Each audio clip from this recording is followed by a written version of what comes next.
Question आया है जी कि ऐसे के बारे में कुछ लोगों का कंफ्यूजन है कि जी ऐसे क्या कोई आर्ट है, कोई स्किल का नाम है, जस्ट कम्युनिकेशन स्किल का नाम है, या कुछ आर्गुमेंट्स के स्टाइल का नाम है, या ये जस्ट ग्रामर ओरिएंटेशन इसमें है कि ज़्यादा जोर इस चीज़ पर देखा जाता है to what extent the candidate is comfortable with the grammar. तो इसमें जी कि हमारा क्या पॉइंट ऑफ व्यू है, तो मैं इसमें एक ही गुजारिश किया करता हूँ। I believe that essay is an answer to a question in a particular format. तो there are two things involve कि ये के क्वेश्चन है जिसको हमने आंसर करना है जिस तरह की जनरल बाकी क्वेश्चंस को आप आंसर करते हैं, और एक खास फॉर्मेट में करना है। तीसरी चीज कि of course you are suppose to be grammatically correct. Now communication skills also involved. अब पहली बात आ जाती है कि this is an answer to the question. अब क्वेश्चन भी दुनिया में दो तरह के क्वेश्चन होते हैं। एक होते हैं कि आप नैरेटिव अंदाज के होते हैं कि आप किसी इवेंट को एक्सप्लेन करें, उसमें ऐसा जो चीज़ें हैं वो आपने पेश कर देनी है। You are not to dissect that, analyze that. वो एक नैरेटिव स्टाइल होता है। एक ऐसा स्टाइल होता है जिसमें आपको ऐसा क्वेश्चन किया जाता है जिसके आंसर एक नहीं डिफरेंट हो सकते हैं। You can speak in favour of that, you can speak against that. Now argumentations are involved. If you are in favor of that, you have to give argumentation accordingly. If you are against that, you have to give argumentation accordingly. If you are in between, say, neither you support it completely, neither you disapprove that completely, then again you have to substantiate your this point of view and standpoint accordingly by giving certain arguments. So then the essay becomes argumentative.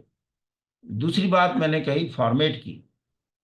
तो इसकी formation में एक है कि जो कुछ आपने जितने भी आपके एरियाज हैं ऑफ डिस्कशन, तो you have to jot it down in the form of an outline. अगर आपके 10 एरियाज हैं जिन पर आप बात करना चाहते हैं, तो वो आपकी आउटलाइन में हो। चूंकि ये लॉन्ग एसेज होते हैं, लॉन्ग एसेज में जनरली एक रिक्वायरमेंट बना दी गई है कि आप बताएं किन किन एरियाज में डिस्कस करना चाहते हैं, ताकि जो रीडर है उसको आसानी हो कि आपका स्कैन क्या है, स्पैन क्या है, आपका जो एकेडमिक कैनवस है वो कितना वाइड है, आप दुनिया के कितने एरियाज हैं जिनको आप टच कर रहे हैं। वो आपका एक्सटेंट ऑफ नॉलेज आपकी आउटलाइन से समझ आता है कि ये कितना नॉलेज रखता है और किस सिस्टमेटिक अंदाज से ये डेवलप कर रहा है। ऐसे ये आपकी एक्सपर्टीज रिफ्लेक्ट होती है। Your style and your I mean the format and design of your essay, that is reflected through your outline. एक इसका एलिमेंट फॉर्मेशन की मैं जो बात करता हूं कि थीसिस स्टेटमेंट है, वो ये है कि ओवरऑल आपका ऐसे किस पॉइंट ऑफ व्यू पर, एसेंशियल मैसेज पर या पॉइंट ऑफ व्यू पर रिवॉल्व करेगा। वो आप बॉटम लाइन बताते हैं कि मैंने सारा ऐसे बिल्डअप किया है इस पॉइंट ऑफ व्यू पर, इस बॉटम लाइन पर, इस आंसर पर, इस थॉट पर, इस बिलीफ पर। वो आपका स्टैंड पॉइंट है मेन। तो जनरली उसको हम एक बड़े सेंटेंस में, अच्छे सेंटेंस में एक्सप्लेन कर देते हैं, this is this statement. And generally people make it part of the introductory paragraph. कुछ इसको सेपरेटली भी लिख देते हैं। Both are equally acceptable. आप इंट्रोडक्शन से पहले लिख दें कि this is my thesis statement, I am going to build up my essay. फिर आप इंट्रोडक्टरी पैराग्राफ में आते हैं, फिर उसके बॉडी में जितने भी उसकी डायमेंशंस हैं, फेसेट्स हैं, वो सारे आपने बॉडी में डिस्कस करने हैं। And finally you come to the conclusion. तो ऐसे में जो फॉर्मेट में अगली चीज आती है कि there must be a separate conclusion, concluding paragraph. ऐसे के कंक्लूजन में और आम जो आपके सवालात के कंक्लूडिंग पैराग्राफ में ये फर्क होता है कि उसमें आपने एक वो सेंटेंस देना होता है। आम जो आपके क्वेश्चंस होते हैं, आपने वो आंसर देना होता है एक सेंटेंस में। कि यहाँ आपने कंक्लूड किया बात को, whether you are in favour of that or you are against that. लेकिन ऐसे में आपने जो लास्ट पैराग्राफ लिखना है, ये आपने सारी एक समरी, एग्जेक्टिव समरी और ब्रीफ सारे ऐसे का लिखना है, इंक्लूडिंग द थीसिस स्टेटमेंट। यानी यूं समझें कि अगर कोई ऐसे आपका मुकम्मल ना पढ़ना चाहे तो आपका कंक्लूजन पढ़ ले, तो उसमें आपने सारी पॉइंट्स जो हैं मेंशन किए होते हैं, और फिर फाइनली आपकी जो बॉटम लाइन होती है वो आपकी थीसिस स्टेटमेंट होती है। तो दिस इज द फॉर्मेट।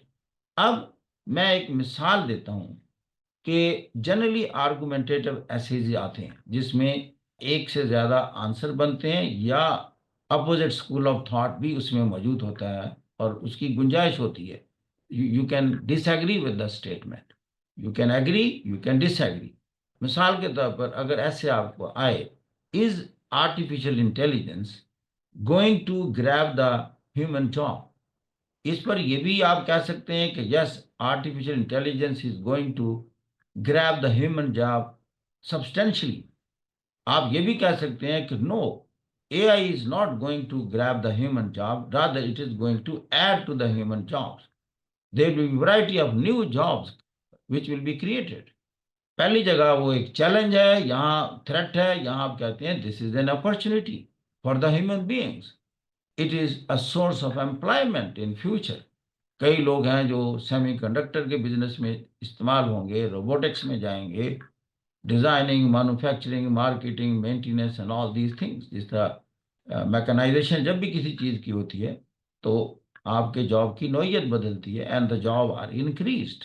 इंसान स्टोन एज से आगे जब बढ़ा है, अपनी लाइफ में ऑटोमेशन और मैकेनाइजेशन को लेकर आया है, तो उससे क्वालिटी ऑफ लाइफ इंप्रूव हुई है एंड वैरायटी ऑफ जॉब्स पैदा हुए हैं, और नॉलेज और एकेडमिक्स एक्सपैंड हुए हैं, और दुनिया में क्रिएटिविटी हुई है, और कंपेल किया गया है, फोर्स किया गया है ह्यूमन माइंड को to go deep into the things and come out with the new things that must add to the quality of the life of the people, and come out with solutions man is confronting day to day basis।